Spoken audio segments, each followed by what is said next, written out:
Good morning, everyone. My name is Inez. Bonjour tout le monde. Mon nom c'est Inez. Hola, mi nombre es Inez.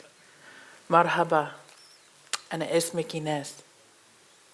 As many of you know, I am a full-time flight attendant, and I am going to take you on a journey.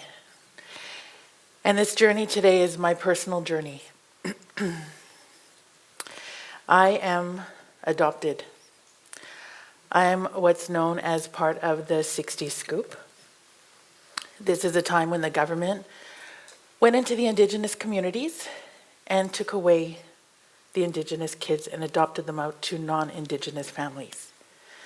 I did lose my status throughout the adoption, and I'm considered one of the fortunate ones because I was given a family filled with love.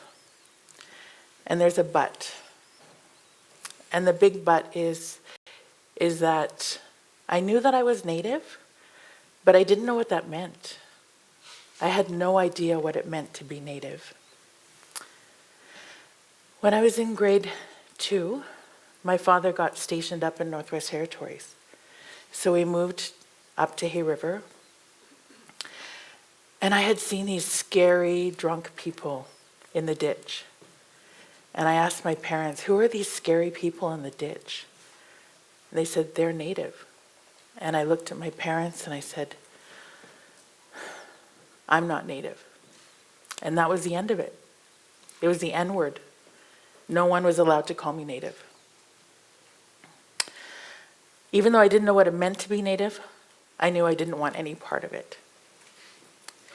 Shortly after that, my parents got divorced, and we moved back to Vancouver. Now in high school, I saw an elective. It was Spanish. I said, this is amazing. I'm going to study Spanish. My name is Inez, and no one's going to question it. They're just going to think I'm Spanish. Nobody's going to ask if I'm Native. That was short-lived. I took beginner Spanish and I wasn't very good at it. So time is passing now and I study radio broadcasting. And with my radio broadcasting, I'm celebrating with my friend, and she's like, what do you want to be when you grow up? And I looked at her and I said, I want to be a flight attendant and own my own restaurant. And then we laughed because I just finished my broadcasting. What are you talking about? It made no sense whatsoever. I didn't even know why I said it, actually. So then I thought, okay, now I have my broadcasting, what am I going to do? I know. The mountains are stagnating. I'm going to jump higher. I'm going to move to Toronto, and I'm going to work for Much Music. That's what I'm going to do. So I moved to Toronto, and apparently you needed experience to work at Much Music. I didn't have that. So it was extremely expensive at that time, and I had 3 jobs in restaurants just to pay my bills. And I remember one month my phone bill was $600. And I was miserable, I was depressed, I was homesick, and I was stubborn. I said, I cannot move back to Vancouver unaccomplished. I didn't get a job at Much Music. I can't just go home with nothing but debt. That's ridiculous. So now what can I do? I know. I can move to Montreal. I can study French. Then I can go back to Vancouver, work for CBC, because I'll be bilingual. So I moved to Montreal. I studied French. Okay, I love Montreal. I actually almost felt like I belonged in Montreal. All of these years, and I never really felt like I belonged anywhere. And even though my family is amazing and they never made me feel like I didn't belong, I never felt like I belonged. There was always something missing, and I couldn't quite figure out what it was. Montreal, I found a big part of me, and I thought, this is it. I fit in here. This is amazing. And I'd seen a little ad, flight attendants urgently needed. This is it. I'm going to go meet the world. So I started flying with a charter company in Montreal, and I got to meet the world. And about a year and a half after I started flying, they went bankrupt. and a European company had taken over. We just had a big contract in Saudi Arabia. And I was one of the 23 Canadians that got hired and sent to Saudi Arabia. So I moved to my new home, and I was in so much culture shock. It was crazy. I said, what am I doing? Oh my goodness. And then I got into it. I was like, I love it. They have culture. They have language. They have music. The men. I loved the men. I started learning some of the language, and I loved expensive perfume. It was really a good fit. And then, years later, through my divorce, I realized that I couldn't cherry pick the best parts of somebody's culture that I wanted to belong to. So in 1997, there was a few incidents that had happened overseas, and my mother was ill, and the arrows were pointing. It was time to come home. It was time to come home. So in 1997, I moved back to Vancouver, and I started with Air Canada. And while I was working with Air Canada, when I got hired, it said, are you a visible minority? No. What does that even mean? What's a visible minority? Look around. Who's a visible minority? I have no idea what that means. So the answer was no. And after I started flying, I got my status reinstated. There was a bill that was passed, and I was considered part of the forgotten children. And I didn't know what that meant. I said, okay, well, I don't feel Native. I guess I'll take the paper. I don't really know what that means, but I'll take it. And then just after that, I had the then national chief on my flight. And he said, I said, oh, what are you doing in Vancouver? He said, funny enough, I have a meeting with Air Canada. I need to make sure that they've met their quota in hiring Indigenous staff. I said, there's a quota? Are you kidding me? I guess I'll put my name on the list. So I put my name on the list. It was like saying, hi, I'm Native. And then I started working with Indigenous colleagues. They were amazing, and they were proud. And they were proud to talk about their culture and proud to be part of a culture. And I remember I started to have confidence to ask them little questions here and there. And I called one of my friends up, and I was sobbing. I was just in tears. And I said, I've never even been to a powwow. And she started laughing, and she goes, you don't even come from a culture that powwows. You come from a potlatch culture. So I wiped away my tears, and then I started up again. I've never been to a potlatch, and I don't even know what that is. So I mentioned earlier about my divorce. During my divorce, I went to Kelowna to drink wine during the wine festival. Went to visit a friend, and on my way back to the airport, I saw a big sign, don't panic, we have Bannock. And I told my friend, I said, oh my God, stop the car, I need to go get some of that. And she's like, what are you talking about? I'm like, there's a Native restaurant here, I need to go get some Bannock. So I went and got some Bannock, and I brought a bunch home, and I called my good friend Remy, and I said, can you believe it? There's a Native restaurant in Kelowna, and we don't have one in Vancouver anymore. That's insane. The Olympics are coming. The entire world is coming here. We can have food from all over the world, but we can't have food from our land. Like, that's insane. He's like, what a great idea. Let's work together. Let's make it happen. I said, I'm going through a divorce. It's not a good time. But circumstances came together, and we made it happen. We opened February 15th, 2010. We opened Salmon Bannock Bistro. And shortly after we opened, there was some media attention. And they said a New Hulk person had opened this restaurant. But the New Hulk community didn't know me. I was an alien. And they thought maybe it wasn't necessarily true. So they sent in spies. I'm just gonna say spies. They sent in spies. And this one guy came in. He told me later. He didn't tell me then, but he saw me, and then he went back and he reported back to the community, and he said, I don't think she's lying. She looks totally New Hulk. So then they had to send in somebody older. Yes. And then that person came in and she was sitting down and she started snapping questions at me, and I answered what I knew. And one of the questions was my biological mother's first name. So I knew that. So I told the lady, I went off to get her tea. I came back. She was standing there with her arms extended. She hung up the phone. She looked at me and she said, let me be the first to welcome you home. We're family. So that was really the beginning of everything.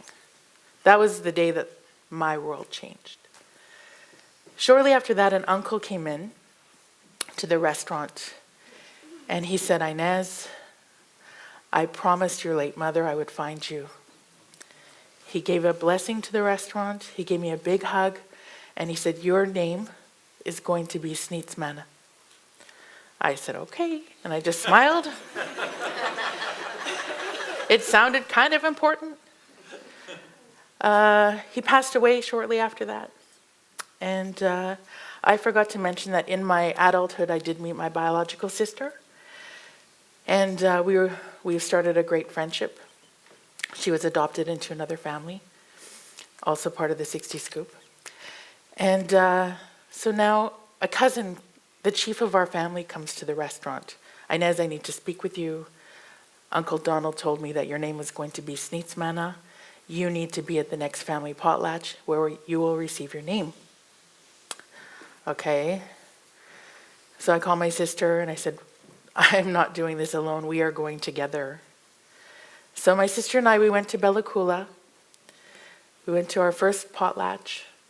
We both received our traditional names in front of 500 family members. And it was the first time in my life that I actually felt good in my own skin. I felt like I belonged. 1 second.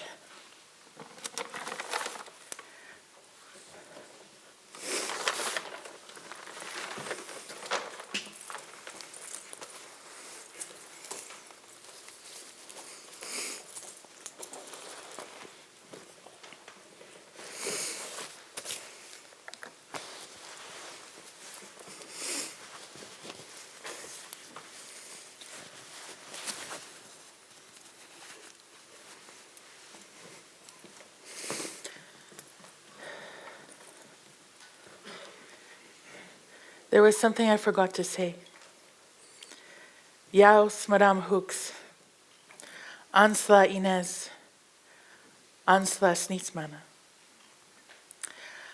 I would like to say thank you, everyone, for coming on this personal journey with me. It's been very special sharing this with you, sharing breakfast together. I want to thank the CreativeMornings team for inviting me here. And I'd like to thank the traditional territories, the unceded territories of the Coast Salish people, the Squamish, the Musqueam, and the Tsleil-Waututh, for allowing us to do our work here. Thank you very much. And one last thing, is the link there? I wrote a children's book. It's called The 60 Scoop, Kelsa Priest. And the next one? And you can go online and you can download it for free today on the link. Thank you. Heichka Stutzwinitz. Okay, here we go.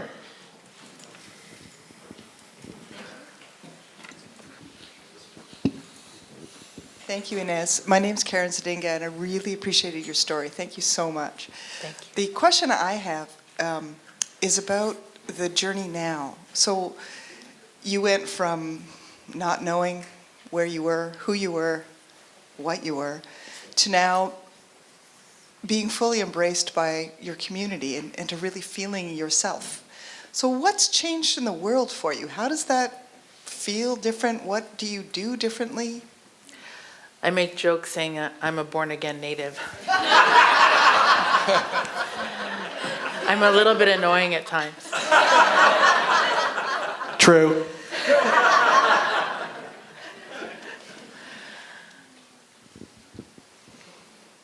That's your whole answer? Yeah. She's also very succinct.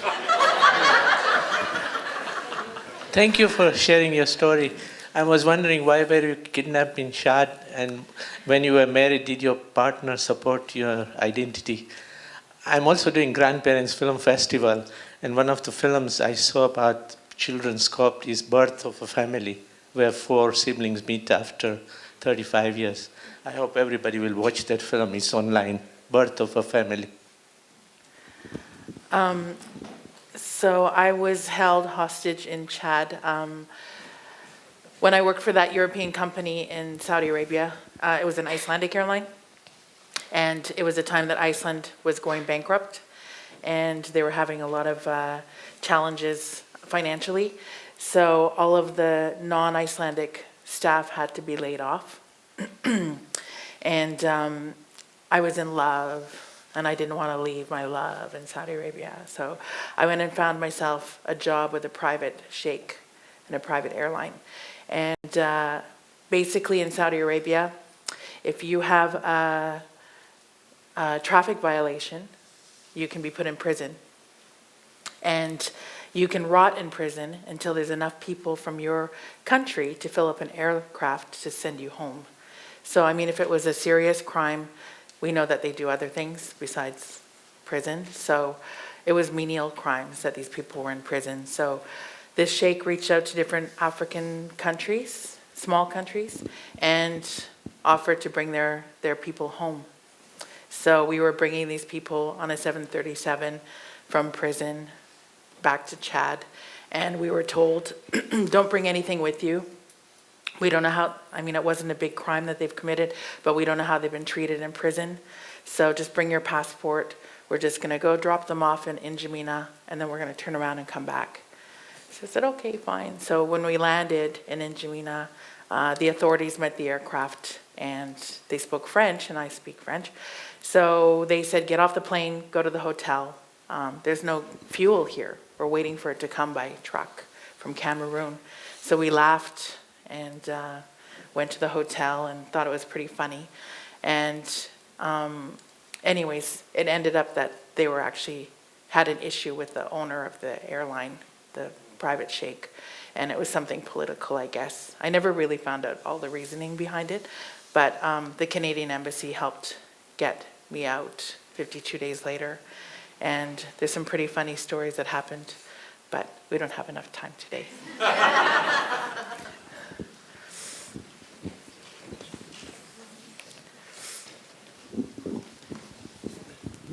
Thank you, Inez. My name is Laurel Doe. I work at Social Venture Institute. Thank you for sharing your personal story. And I know so often personal stories are intertwined with business stories. I'd love to hear a little bit more about Salmon Bannock and how it came to be and any challenges you faced there. Well, when we opened, Remy is right there, my business partner.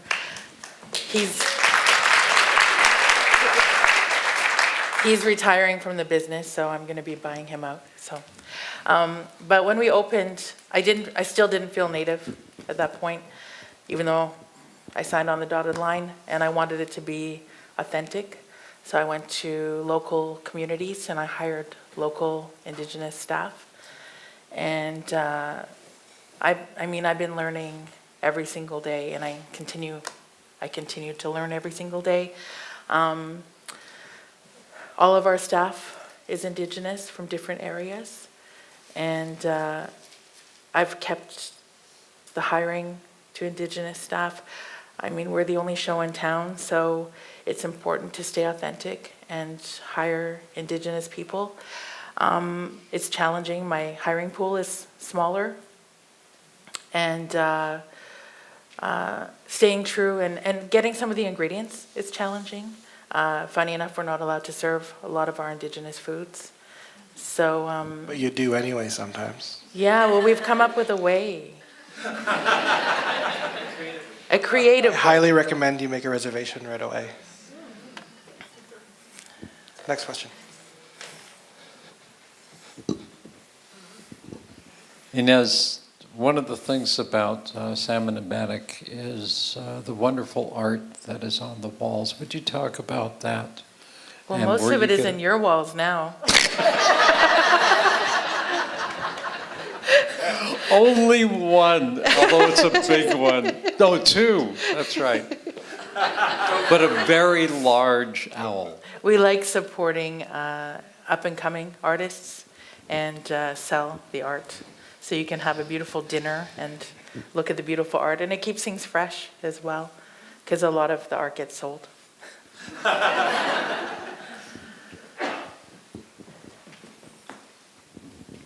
I cannot resist saying something.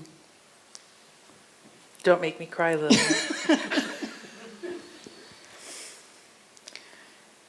You are an incredibly strong human being. Thank you. An incredibly strong Indigenous woman.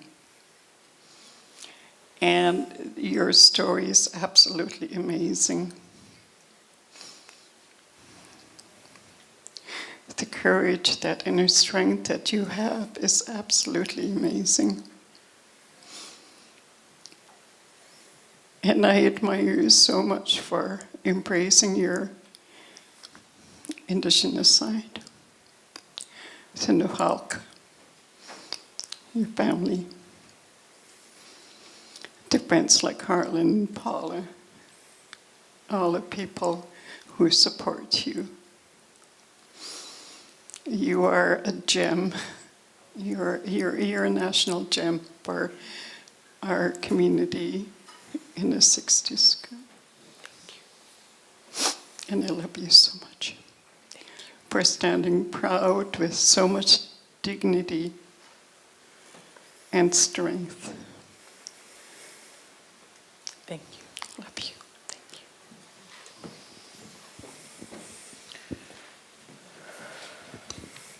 Hi, Inez. My name is Mia. I echo thanks like everyone else. So, was your sister as fortunate as you when she was adopted out? Yeah, she was actually. She was given a great family as well. She hasn't. She's not born again yet.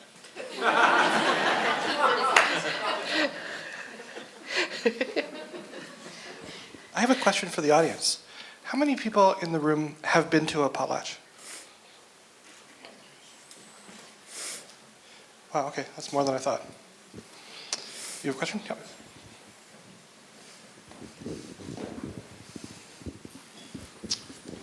Yeah. Hello, my name is Fraser. It's just like the valley here. And listening to your story, I know the reconciliation, I talked to our group about that. It's a big thing, and we see the politicians, we see people from all sides putting their opinion into things. And it's incomprehensible to a person when you sit down and we think about it, about being torn away from your family, such as you were. So how do you now, I don't want to say the word reconcile, but how do you view or how do you associate with the people or understand them of that generation that took you away? I think the most important thing is the dialogue that's happening now. And it's, when part of the class action lawsuit, when I was asked to sign for it, at first I said no, because I thought I'm one of the fortunate ones, and that should be for the people that were less fortunate. And then I realized what happened was wrong. And there's strength in numbers, and we needed to sign and pool together and make a statement that what happened was wrong and it shouldn't happen again. And I understand it was a different time. I mean, I had made up a story in my mind that my biological mother, conceived me out of love and gave me to this family because she couldn't look after me because she was too young. And that wasn't true. And I found out later that she was a language speaker, and they poured boiling hot water on her until she had third-degree burns. She was hospitalized for 3 months for speaking her language. And while she was in the hospital, they uprooted her and they sent her to the residential school in Alert Bay. And so now when I see people, I know that there's over 600 nations in Canada, and it's 600 nations that need to heal. And I understand that. And when I see broken souls on the street now, I wish I could go visit those people in the ditch now in Hay River, because I have a broader understanding of the domino effects that happened. And so now we can only move forward. We can't focus on the past. We do have to move forward.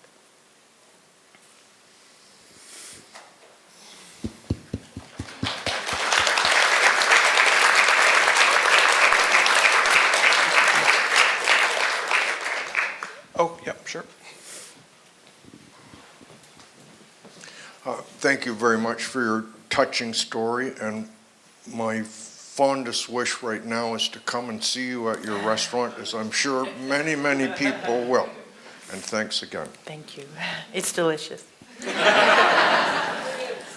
I tell them that quick story about what you served me, or is that like totally? Yeah, Okay. it's fine. So Andrea and I were there last year, or I don't know, a while ago, and Inez came up to our table and said, you guys are adventurous eaters, right? We're like, yeah.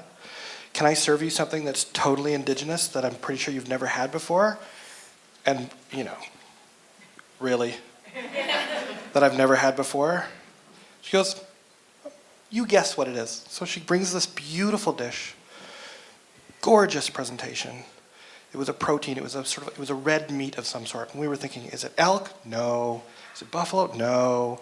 And we kept guessing, is it venison? Is it all these things? And it had an interesting flavor. It was unctuous, it was savory, it had this beautiful braising sauce, but it had kind of this smoky, seafoody kind of back flavor, but it was red meat, and we're like, what on earth? And she's like, I remind you, you're in an indigenous restaurant.